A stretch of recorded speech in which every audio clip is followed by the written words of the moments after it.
तो बच्चों तुम लोग बता सकते हो कि हमारे सौर मंडल में कुल अभी कितने ग्रह हैं? 8। आठों के नाम जल्दी जल्दी बता सकते हो? हाँ। बताओ। मंगल, बुध, बृहस्पति, शुक्र, शनि, पृथ्वी, अरुण, वरुण। क्या ये नाम पहले तुम लोग को इतना आसानी से याद थे? इतनी जल्दी? नहीं। बच्चों को बहुत परेशानी होती है सौर मंडल के ग्रहों के नाम याद करने के लिए, तो इन लोगों को हमने एक शॉर्ट ट्रिक्स बताया जिसके कारण इन लोगों को तुरंत ये ग्रहों के नाम याद हो गए। आप भी ये ट्रिक अपना सकते हैं। हमारे ये नाम याद करने के लिए सिंपल सा है कि पहले बच्चों को सप्ताह के दिनों के नाम सभी बच्चों को याद रहते हैं। सोमवार, मंगलवार, बुधवार, बृहस्पतिवार, शुक्रवार, शनिवार और रविवार।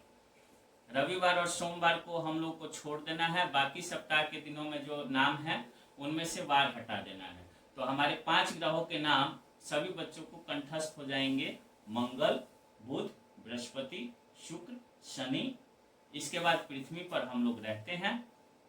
अरुण, वरुण 2 ग्रह हैं। और इन सभी के अब अंग्रेजी में तुम लोगों से हम नाम पूछेंगे, क्योंकि हम लोग को ज्यादा करके क्या होता है कि सौरमंडल के ग्रहों के नाम कई बार हिंदी में पूछा जाता है, कई बार अंग्रेजी में पूछा जाता है। तो ये बताओ, मंगल ग्रह को क्या कहते हैं? मार्स। बुध ग्रह को क्या कहते हैं? मर्क्यूरी। बृहस्पति को क्या कहते हैं? जुपिटर। शुक्र ग्रह को क्या कहते हैं? वेनस। शनि ग्रह को क्या कहते हैं? सैटर्न। हाँ, सैटर्न।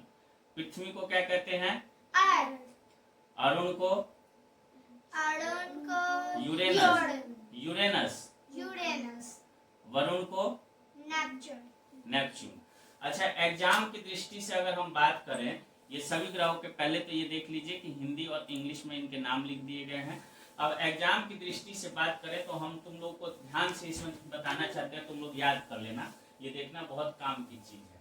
हमने ये जो नाम लिखे हैं, ये नाम लिखे हैं उनकी दूरी के आधार पर सूर्य से दूरी के आधार पर जो सबसे नजदीक है उसको 1 नंबर दिए हैं और जो उससे दूर है उसको 2 नंबर दिए हैं। तो सूर्य से दूरी के आधार पर अगर तुम लोग ध्यान दोगे तो सबसे नजदीक ग्रह कौन सा है?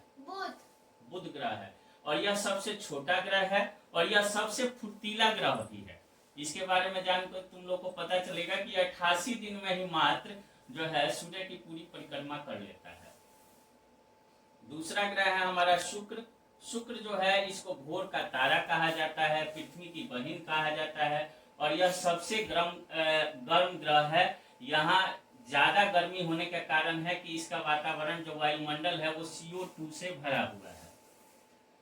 3 नंबर पे है पृथ्वी। पृथ्वी हमारा घर है, इस पे हम लोग रहते हैं। इसको नीला रंग का दिखता है, यहाँ जीवन संभव है। ये सभी ग्रहों में एकमात्र ग्रह पृथ्वी ही ऐसा है जहाँ जीवन संभव है। इसके बाद अगर हम बात करें मंगल ग्रह की, तो मंगल ग्रह लाल ग्रह है। लाल ग्रह होने का कारण क्या है? यहाँ पे आयरन ऑक्साइड की परत है।